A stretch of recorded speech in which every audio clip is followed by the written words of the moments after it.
dear beloved, Boss Mike Cervera.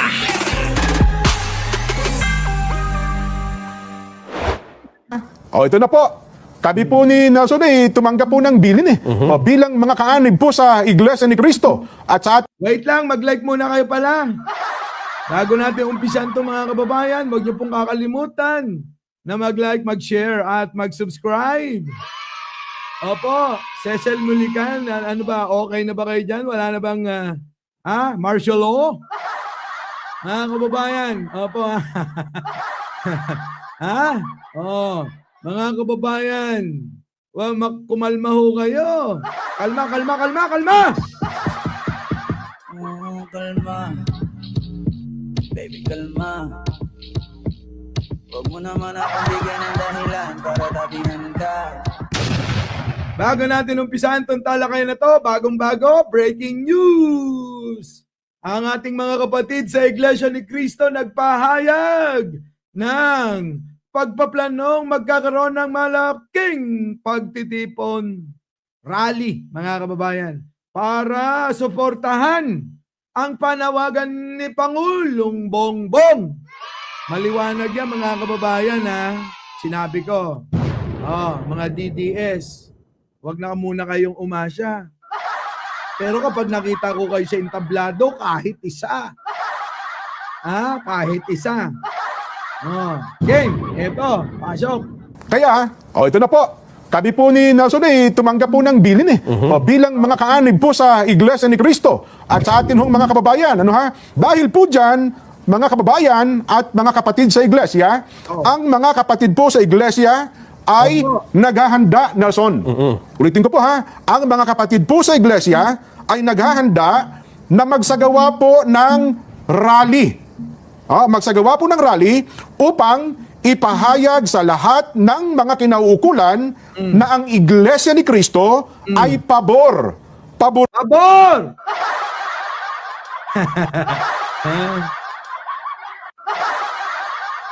Mga kababayan ko, ayan po pakinggan nyo maigi. Pabor saan, boss? Po sa opinyon ng Pangulong Bongbong Marcos na hindi sumang-ayon sa Maliwanag mga kababayan maliwanag yan.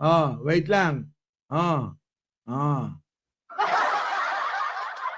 pabor ng rally ay naghahanda, Nelson. Ulit. Po ng bilin bilang mga kaanib po sa Iglesia ni Cristo. At sa atin hong mga kababayan, dahil po dyan, mga kababayan at mga kapatid sa Iglesia, ang mga kapatid po sa Iglesia ay naghahanda, Nelson. Ulitin ko po ang mga kapatid po sa Iglesia ay naghahanda na magsagawa po ng rally. Magsagawa po ng rally upang ipahayag sa lahat ng mga kinauukulan na ang Iglesia ni Cristo ay pabor. Pabor po sa opinyon ng Pangulong Bongbong Marcos na hindi sumang-ayon sa isinusulong ng ilang sektor na impeachment. Dahil maraming problema ang ating bansa na dapat pong unahin ng ating pamahalaan. Ang Iglesia ni Cristo po ay para sa kapayapaan. Ayaw namin, ayaw po natin sa anumang uri ng kaguluhan. Ay! DDS, narinig ninyo. Ayaw ng mga kapatid sa iglesia ng kaguluhan. Kayo lang magugulo, tandaan nyo. Kaya kayo, kapag sumama sa rally nila, tapos nagpilit kayo, malamang naman siguro hindi nila papayagan, Sige, tuloy. Na manggagaling sa kanino mang panig. Maliwanag yan mga kababayan Wala silang papanigan kung ang dudulot ay kaguluhan. Kung magdudulot ng kaguluhan ang magkabilang panig, sa panig ng mga gobyerno at panig ng mga gustong mangagaw ng pwesto, mga kababayan. Ayan hoy, maliwanag na galing mismo. Yan pong binabanggit ng ating kasama rito, galing mismo yan sa pamunuan Nangalan, Iglesia ni Cristo. Maliwanag yung sinabi, mga kababayan, na ano, wala silang papanigan kung sila ay magdudulot ng kaguluhan. Yan. Pero mga kababayan, yung mga DDS, abay nagdidiwang. Grabe no, mga kababayan ha. Ha? Gutom na gutom, mga kababayan, ang mga DDS. Ha? Mga kababayan ko, hindi naman siguro. Di ba? Hindi naman mga bobo o mga iglesia ni Cristo na kapatid natin. Tandaan nyo yan. Magkakaiba tayo ng relihiyon. Pero, syempre, ito magpapagamit ba sila sa isang digonyo na hindi naniniwala sa Diyos? Di ba? Oh, pasok ha. Ulit. Oh. Ulitin natin sa umpisa. Ha? Hindi ba sinabi? Hindi. Tingnan nyo, pakinggan nyo ha. Kaya, ito na po. Kami po ni Nelson tumanggap po ng bilin bilang mga kaanib po sa Iglesia ni Cristo at sa atin hong mga kababayan. Ano ha? Dahil po dyan, mga kababayan at mga kapatid sa Iglesia, ang mga kapatid po sa Iglesia ay naghahanda, Nelson. Ulitin ko po ha, ang mga kapatid po sa Iglesia ay naghahanda na magsagawa po ng rally. Magsagawa po ng rally upang ipahayag sa lahat ng mga kinauukulan na ang Iglesia ni Cristo ay pabor. Pabor po sa opinyon ng Pangulong Bongbong Marcos na hindi sumang-ayon sa isinusulong ng ilang sektor na impeachment. Dahil maraming problema ang ating bansa na dapat pong unahin ng ating pamahalaan. Ang Iglesia ni Cristo po ay para sa kapayapaan. Ayaw namin, ayaw po natin sa anumang uri ng kaguluhan na manggagaling sa kanino mang panig. Kita nyo? Ayaw nila ng kaguluhan, kaya sila magpe-prayer rally lang, mga kababayan. Hindi po sinabi dyan na sasamahan ang grupo ng mga Duterte. Ulitin ko lang mga kababayan. Yung mga iba dyan, nandiyan dyan. Saan? Sa kabila. Yung mga nandoon, mga nagrarally na mga nako. Sa EDSA Shrine. Mga kababayan, ha? Ha? Bakit kayo nagagalit? Huwag ganon. Ito na ka muna. Ang puso ko'y nagdurugo na parang sumisikip ang dibdib ko sa tuwing nakikita ko na magkatabi kaya.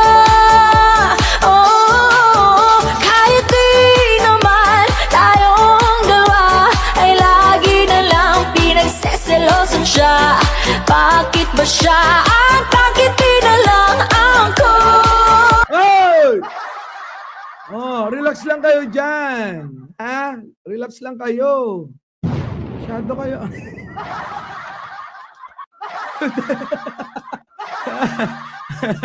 Mga kababayan, relax lang kayo. Ito na. Balik na natin yung pahayag. Pasok. Mga kababayan, ay nag-uorganisa na po ang mga lokal sa buong iglesia. Kimchi! Kimchi! Ikaw talaga yung pinapakalat mo na Shara may alas suportado ng... Hindi pa! Wala namang ganun eh. Biruin nyo, kita nyo, naglabasan yung mga DDS dito. Kininayog, bibising kayo. Ha? Hindi nyo lang nakuha yung rally nyo. Nandito kayo ngayon eh. Pakinggan nyo maigi sinasabi. Kayo. Biglang nagsulputan yung mga DDS dito.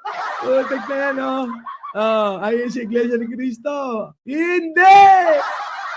Hindi nga. Liwanagin natin maigi, ha. Eto, baybayin na nga natin. Kayo talaga, Baybayin natin. Kayo talaga. Wait. Wait lang. Okay, Ayan, iba-iba na kayo ng nagtatampo. Nagtatampo eh. Ito na nga lang muna. Dibdib ko sa tuwing nakikita. Puso ko'y nagdurugo na parang Sumisikip ang dibdib ko sa tuwing nakikita ko na magkatabi kaya. Oh, Oh, di ba? Ganyan yung nararamdaman niyo. wait lang. Hindi ah. Oh, ito na mga kababayan. Ito na!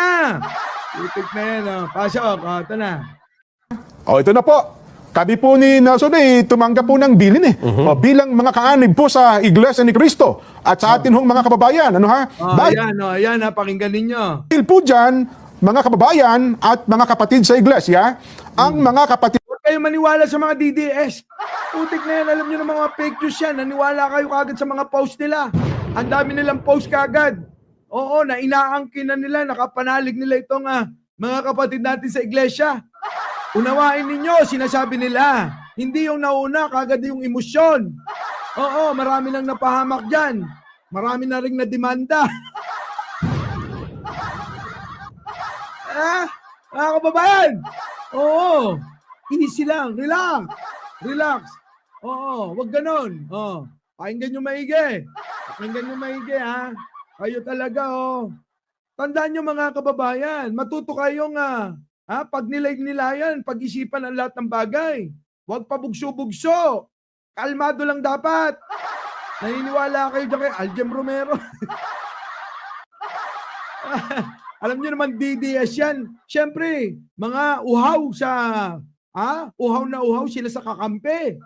Biruin ninyo, nag-rally sila, lalabing 2 lang. Yung iba, nasunog pa yung buhok. Palatas-tas nga muna, ang iinit nyo. Mga walang ya, oh. Wag mainit, mga kababayan, ang iinit nyo eh.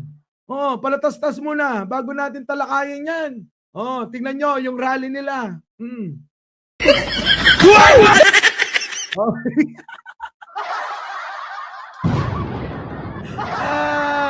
Tingnan nyo yung buhok, oh, habang nagrarally sila. Oh, eto na. Oh, ano? Ay, nagrarally sila, oh, yung mga DDS, oh. Oh.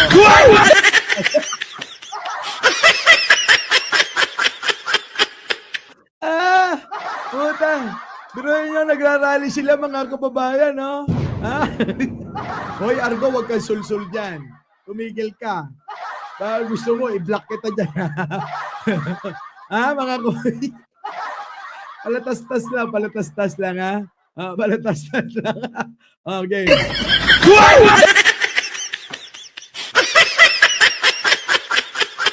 Ang tatanga talaga ng mga DDS.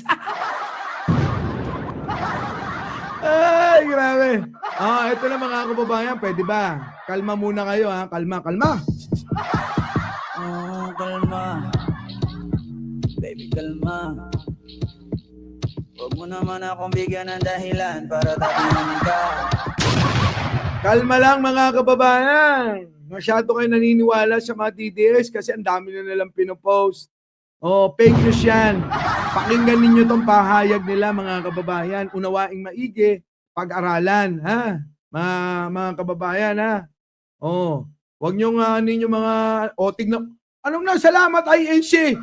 Tingnan nyo na tingnan nyo mga uhaw yan. Uhaw na uhaw sila.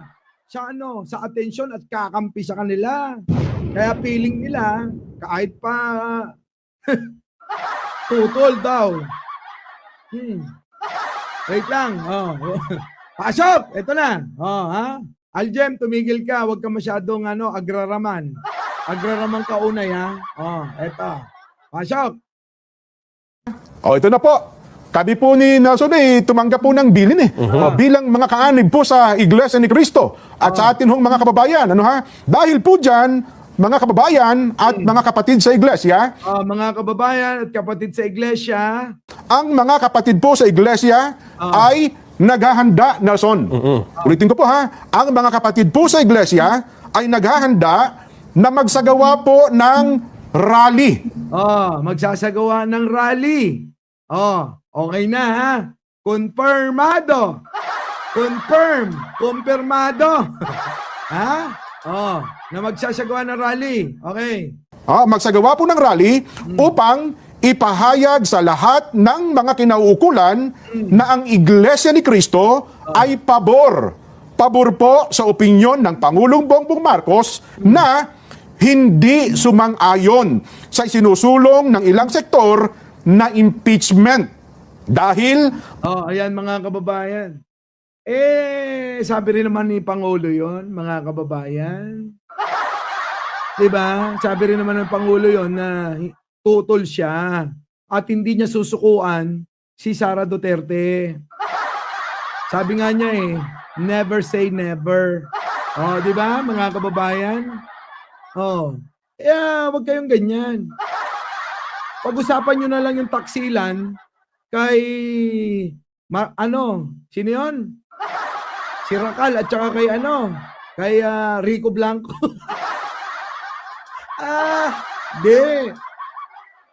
Di ba? Oh, yun na lang pag-usapan ninyo pagdating sa taksilan. Oh, tuloy. maraming problema ang ating bansa na dapat pong unahin ng ating pamahalaan. Ang Iglesia ni Cristo po ay para sa kapayapaan. Ayaw namin, ayaw po natin sa anumang uri ng kaguluhan na manggagaling sa kanino mang panig. Ayaw nila sa kaguluhan ng mga Duterte. Diba, sino ba nang gugulo dyan? Hindi ba't mga Duterte? Mga Duterte, mga DDS, ayaw nila. Maggugulo kayo. Talaga, tuloy. Ngayon pa lamang po, mga kababayan, ay nag-uorganisa na po ang mga lokal sa buong iglesia para magkaroon ng mga malalaking pagtitipon.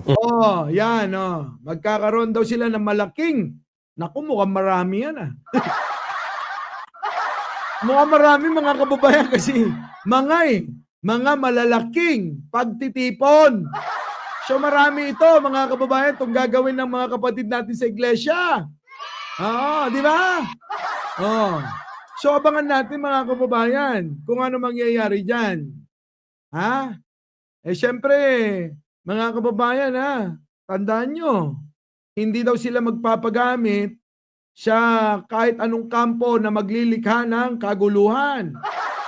Pero tandaan nyo, mga kababayan, ito mga kapatid natin sa iglesia, bilib ako rito, bakit kanyo? Kasama namin sila noong nagkaroon ng EDSA 3. Sila ang hindi bumitiw nung nanawagan na na bakit yung binoto namin ay pinababa nyo. Diba, mga kababayan? So, bilib ako rito, makipaglaban. Ngayon, mga kababayan, sa mga nagdududa naman, alam ko naman yan. Diba? Sa mga nagdududa naman, antayin natin kung ano mangyayari. Kasi mga kababayan, tandaan nyo, ang mga nagpapile ng impeachment complaint labang kay Sara Duterte ay mga dilawan. Ngayon, in fairness naman sa mga kababayan natin na mga yellow at pink, mga kababayan, ulitin ko, karapatan naman nila yon at yon ay nandoon naman sa ating Constitution. Ngayon, ang tanong, mga kababayan, karapatan din naman ng mga kapatid natin sa iglesia na magpahayag ng nararamdaman. Hindi naman po pwedeng tutulan. Kayo talaga. Nasa malayang bansa tayo. Nasa demokratikong bansa tayo. So, kailangan nating irespeto ang bawat isa sa kanilang mga pribilehiyo at karapatan. Gagets nyo ba yan? Nandito si Chris Ulo, tawa-tawa lang. Hoy, Chris Ulo! Nako. Ito, mainit na usapin ngayon to. Paliwanag mo to, sige, tuloy. Alam nyo na, nagigets nyo ba ako, mga kababayan? Nagigets nyo ako. Alam nyo ang tanging paraan ng mga bagay-bagay na hindi pagkakasundo-sundo, kumalma at pag-usapan lahat ng bagay. Okay ba? Okay ba? Kita nyo kapag ka natigil, eto naman. Yung mga DDS na yan, pag natapos ang rally ng mga kapatid nating iglesia, pag hindi sumang-ayon sa kanila, yung magiging resulta ng rally na itong mga kapatid nating iglesia, kita nyo, babanatan nila. Di ba mga kabayan? Babanatan nila yan. Di ba? Oh, babanatan nila yan. Oh, sige, tuloy. Nason. Para ipakita po at ipahayag, ito pong binabanggit namin na pabor kami sa opinyon ng Pangulong Bongbong Marcos na no to impeachment. Dahil Yun naman pala. Yun naman pala na gusto lang nilang ipahayag na pabor sila sa panawagan ni Pangulong Bongbong. Mag-like muna kayo, hoy. Sa mga hindi pa nagla-like dyan. Panawagan ni Pangulo, ni Manong Bongbong ko, na hindi siya pabor dyan sa impeachment. Impeachment para kay Sara Duterte. Okay. So, maliwanag yan mga kababayan. Tuloy pa natin. dami ng problema ng bansa, hindi ba? Ang dapat po nating unahin, ang problema ng bansa na mas malaki. Yes. Hindi Oo. po ang impeachment. At dapat maintindihan nyo rin na ito ay para sa kapayapaan. Ha? At hindi para sa anumang kaguluhan na posibleng manggaling kahit sa anumang panig. Ha? Tama. Dapat yun ang maintindihan natin. Wala tayong pinapanigan, kundi yung pagkakaisa Oo. at kapayapaan ng bansa. Wala daw pinapanigan. Walang pinapanigan mga kababayan, kaya kayo, huwag kayong ano dyan. Kumbaga, prayer rally para sa unity ng INC. Tama naman. Alam nyo, tama naman eh. Sa totoo lang, ganyan din gusto ko. Alam nyo kung bakit? Ako personal, pabor ako ma-impeach. Oo. Pero kung doon tayo siya ikakabuti ng pangkalahatan, mga kababayan, bakit hindi na lang natin sundin si Pangulo? Mga kababayan, di ba? Sundin na lang natin na ang Pangulo. Our beloved Boss Mike, Boss Mike.